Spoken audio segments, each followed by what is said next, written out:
Greetings, everybody. Welcome back to another tax training. Thank you to everybody who's going to be joining me live, whether you're on YouTube, whether you're on a meetup, or whether you're in our Facebook group. Welcome, and thanks for joining me for another training. Today, guys, we're going to be talking about 5 must-haves for your tax office. 5 must-haves for your tax office. As we know, we are moving into tax season, right? This is the 4th quarter, so it's time to be working on our business and not so much in our business. As we are preparing our offices, our teams, our mind for a new tax season, let's talk about some things that we really need to have in place. Now, this is really for my tax business owners. And, even if you're a tax preparer working under a company, you have to have your mind set as a business owner, right? Because most of the time you're an independent contractor, and a lot of people have goals of actually starting their own tax business. So please take this seriously, really think about it, and stay to the end so that you get all 5 of our must-haves, okay? If you are seeing me for the very first time, hello, welcome. My name is LaShawn Adesemilolu. I am the co-founder of Rise Business Solutions, and I run this business alongside of my wonderful husband, Moses Adesemilolu. He could not be here with me tonight, but you guys know him, or you've seen him, or go check out some of our other videos and you can get to know us both. So what we do at Rise Business Solutions is we help motivated, inspired, ambitious individuals to really level up their lives and build and scale profitable tax businesses.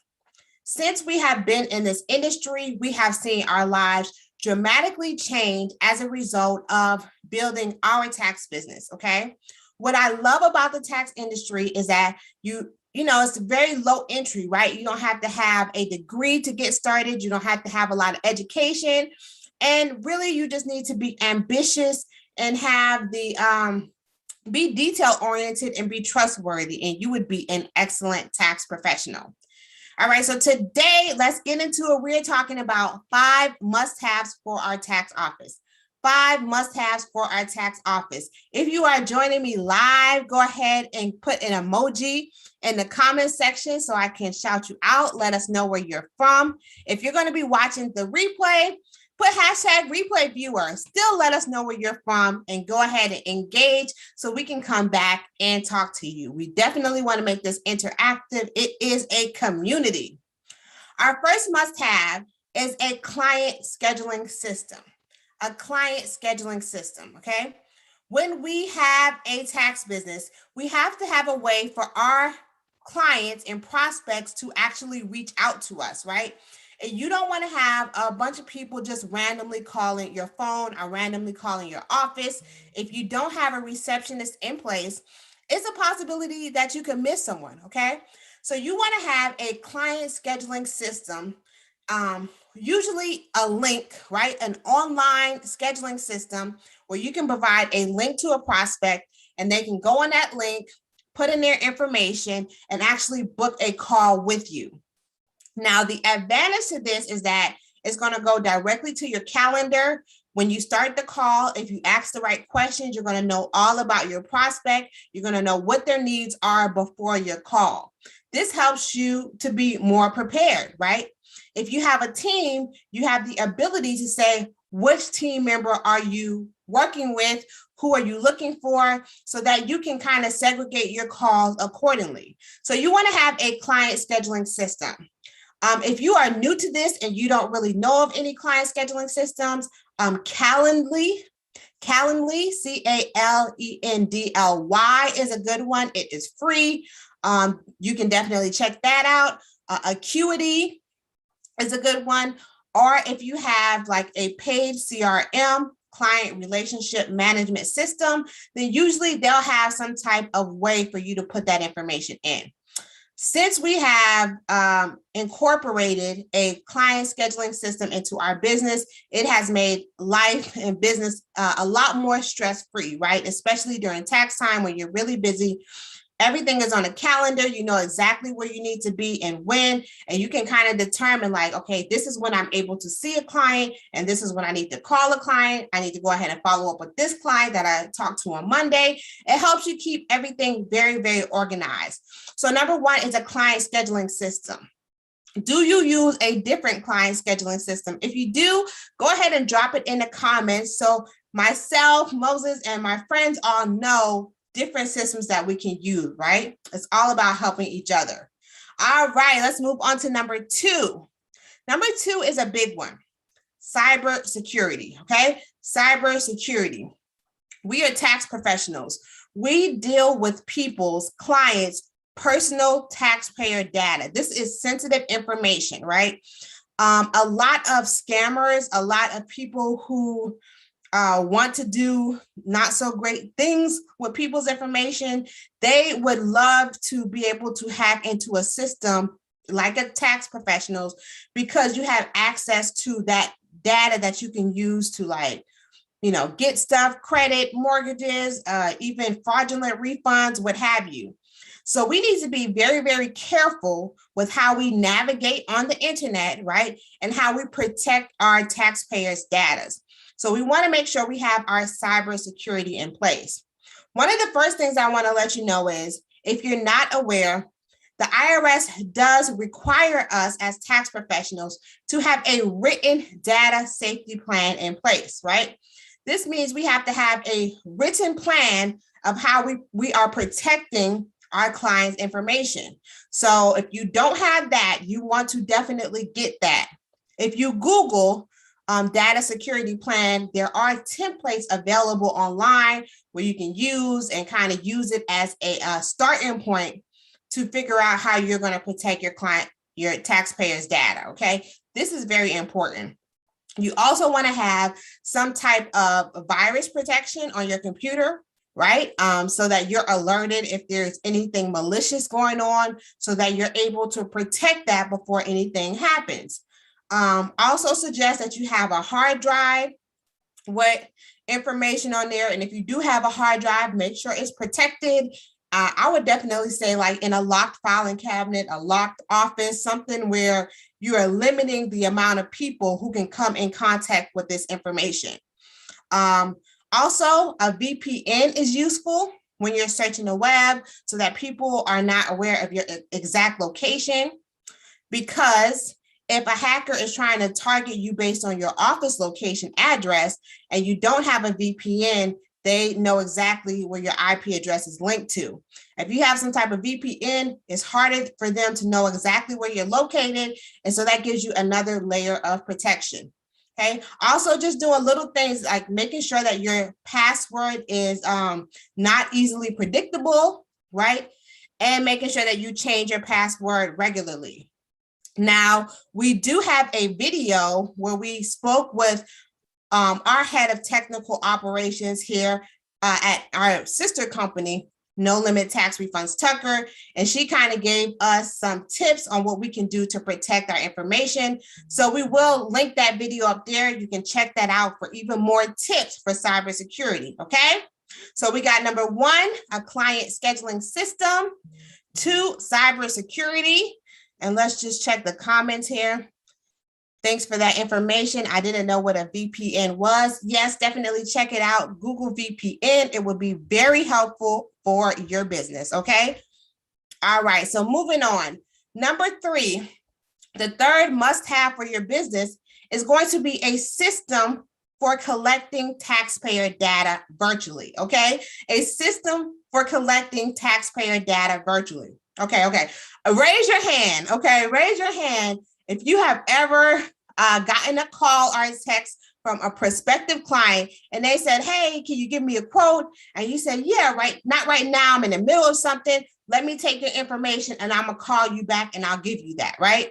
They may have even gave you some information like, hey, I got 2 dependents. This is how much I made at my job. Can you give me an estimate based off that? And you took down the information on a sticky note and you said, I'm gonna call you back in a few. And you put the sticky note on your desk and you forgot about it. Raise it. Matter of fact, put it in the comments if this has ever happened to you. Type a 1 and let me know if this has ever happened to you. This has happened to me countless times over the years before we actually had a system in place, right? I would be cleaning out my desk, and then I'm like, oh man, I was supposed to call this person back for a quote. Let me call them now. And by the time I call them, or it's ringing, and I say, hey, did you still need that quote? Like, oh, I didn't hear from you. So I went on over to somebody else, our H&R Block, and bam, we have missed the sale. Okay, so we definitely want to have a system to collect taxpayer data. When you have this system, think about it like this. Now somebody says, hey, can you give me a quote? Well, you have the system in place where you send them a link and you say, hey, I can give you a quote. Go ahead and fill out your information on here, and I have everything. I'll put it in my system and I will call you back. Okay. What is the benefit of this? Number one, it's not going to be lost on a sticky note, right? You're going to get an email after they have completed the form that this person wants a quote. And so if you're anything like me, you check your email regularly, you will not forget that. Number two is you have all the information you need from them, right? You don't have to call them back and say, hey, what's your date of birth? What's your social? What's your kids' information? You don't need to go and call them and ask them this. You have everything you need on the form to actually prepare an accurate quote for that client. And number three, you have their information to follow back up on at any time, right? So as we scale our tax business, we definitely advise you to have some type of email marketing system, some type of follow-up system, right? Because there is money in the follow-up. So when you have this system, you collect their email address and you know that this is a prospective tax client. Even if you don't get them this tax season, if you continue to, touch them, we talk about client touches.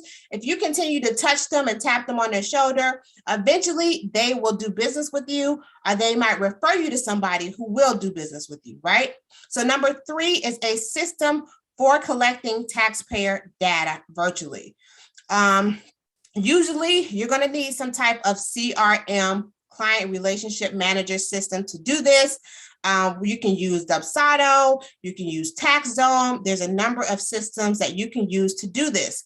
In our mastermind and for our one-on-one coaching clients, we walk you through how to set this up so you can actually automate your business, right? So that you don't have to be available every single time a person needs to get information. You send them a link, they do everything, and then when they are done and you have time, you go in, or you delegate it to a team member, bam, and you get your life back, okay?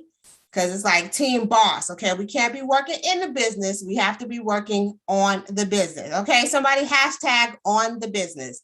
We have to be working on the business. Number four is an onboarding process, okay? This is really, really, really important. We have to be clear about what our client journey is, all right? Clients want to work with people who provide an experience for them. So gone are the days that people are just content with that kitchen tax professional, right? We don't just want somebody who's going to take our information and then bam, like we probably don't even hear from them the rest of the year. If you have a problem with your taxes, you can't get a hold of them. They don't have an office. They don't have any way to reach them. There's no website. There's no web presence. Like where are you? Where are you? What is the process? So as we become more professional, as we become more proficient, we want to develop a process, an onboarding process to greet our clients when they come in. So what does this look like? An onboarding process would look like when somebody first comes in contact with you and you give them the quote, or even when they give you their information, you get them a welcome email, right? Like, hi, welcome to whatever your tax business is. We appreciate your business. Here's a little bit about us. Here's a little bit about what's going to happen. And we look forward to hearing from you. Okay, after they have done their taxes with you, maybe they'll get another email that tells them, thank you for doing your taxes with us. This is the process. Normally you get paid within 2 weeks or whatever the time frame is. Here's how you can track your refund. Here's what you can expect to hear from us. And this is also a point where you can ask them for referrals, right? Because they have already done business with you. They would be a good candidate to refer you to somebody else because they have had a good experience. And then afterwards, you want to follow it up. After you have done their taxes, you want to have a follow-up like, okay, thank you for doing your taxes with us. We appreciate your business. If you get any paperwork from the IRS, you can come back to us. We'll help you through that. And also, do you have any referrals? Because again, this is another time when you can ask them for more referrals, okay? There is money in the follow-up. You definitely want to have a system in place. You're going to impress the client. You're going to have a system to where you can actually acquire more clients, right? A lot of tax professionals, even if they are getting a lot of leads in, what usually happens is they don't have a system in place. And so they lose out on a lot of leads because people are just not happy. They're like, they didn't tell me anything. I can't contact them. You know, they get lost in a whirlwind. So when you have this onboarding process in place, you're going to be able to acquire more clients. This is when you can bring on a team, you can hire people in your business, and this is when you're going to get up into those 6 figures, 7 figures, right? This is when you're going to be able to scale your business. We talk a lot about scaling your tax business because you don't want to be a one-man, one-woman show forever, right?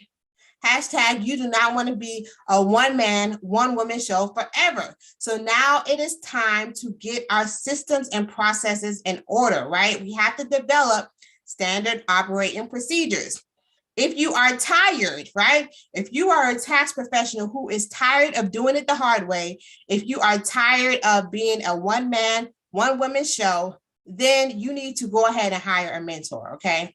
When you start making money in your business, invest that money back into your business so that you can grow and that you can actually create something that you don't have to work so hard on, okay? It's time to do it smart. So that was number 4. Let me see, do I have any questions in the comments? All right, onboarding procedure sounds great. Yes, yes, yes. Do you use TaxZone? We do use TaxZone. It's a good CRM, but we also use some other systems for different things. So that's a good question. We do use TaxZone, definitely. All right, so number 5 is a policies and procedures manual. We definitely recommend that you have a policies and procedures manual, especially if you have a team, okay? Why is the manual important? The manual is going to tell your team what the culture of your business is. It's going to have all your information, so your address, fax number, you know, all your demographics. It's also going to have standard operating procedures. So it will tell a team member, if this happens, then this is what you do. If we get a new client in, this is the link that you give them. If they need to schedule an appointment with you, this is the link that you give them. If they want to schedule an appointment, this is the link that you give them, okay? If a client is upset, if they have a concern, this is the process and this is what you do, okay? That policies and procedures manual will cover all of that. It can also cover like privacy concerns. So if you have a website, you want to make sure, especially depending on what country you're in, some of these are regulated by law, but you want to have how you protect information. Like, do you sell people's information? You need to have that written down. It would also have, what did I want to say? It would also have, we talked about earlier, a written data security plan. So it can also include in there, this is how we protect clients' data. If you have contractors, they need to know that they need to lock up information. If you have physical forms, these need to be in a locked filing cabinet. If you have a laptop computer, it needs to be password protected. You absolutely need to have virus protection on there. So the policies and procedures manual will act like a booklet, virtual or physical, that houses your SOPs, your standard operating procedures. Now, we know when you first get started as a tax professional, you may not have this. A lot of seasoned tax professionals that we work with who are just starting mentorship don't have this. We have worked with tax business owners who have multiple tax businesses who do not have this. So this is definitely something that you want to get, especially when you start expanding, especially when you have team members and you're growing. If you need a policies and procedures manual, we do have a template available on our website. You guys know we have lots of resources available to you. So definitely, if you need things like this, take a look at our website, www.risebusinesssolutions.net. www.risebusinesssolutions.net. We have courses, we have resources, we have booklets, we have a lot of things that you could use to actually grow your business. But you definitely want to have that policies and procedures manual.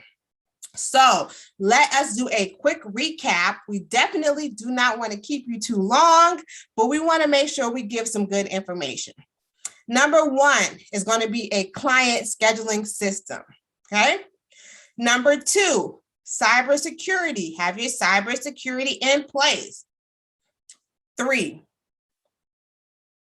a system for collecting taxpayer data virtually. This is really important. There is money in this one. Do not neglect it. A system for collecting taxpayer data virtually. Number 4 is going to be some type of onboarding process. So when you get new tax clients, they know who you are. They know what to expect. You impress them. You tell them to come back. You ask them for more business. And number 5 is going to be a policies and procedures manual to really make sure your employees, your team knows what to expect, to have all your T's crossed and your I's dotted. Okay. I hope you guys enjoyed this. Definitely let me see if I have any comments. If you guys have any comments or questions, put it in the chat right now. I'm streaming on a few different systems, so if I miss it, I will definitely come back and answer it at a later time. Good information. I'm glad you enjoyed it. All right. So thank you guys so much for tuning in. If you have been watching us and you are looking to get started as a tax professional, and you'd like to work under our mentorship, you can go ahead and fill out the application.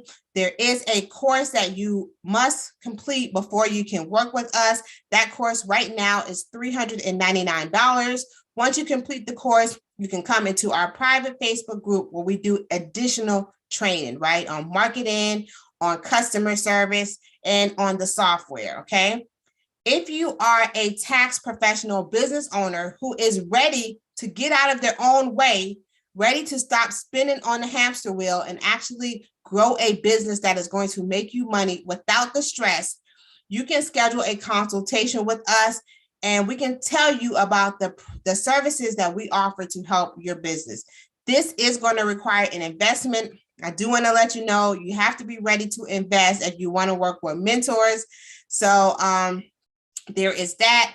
Thank you guys for joining us. I hope you enjoyed this. If you are watching on YouTube, please go ahead and subscribe to our channel, like this video, and go ahead and share it with someone who can benefit. We will be back very soon, guys. And until then, peace and love. I hope you guys enjoyed this.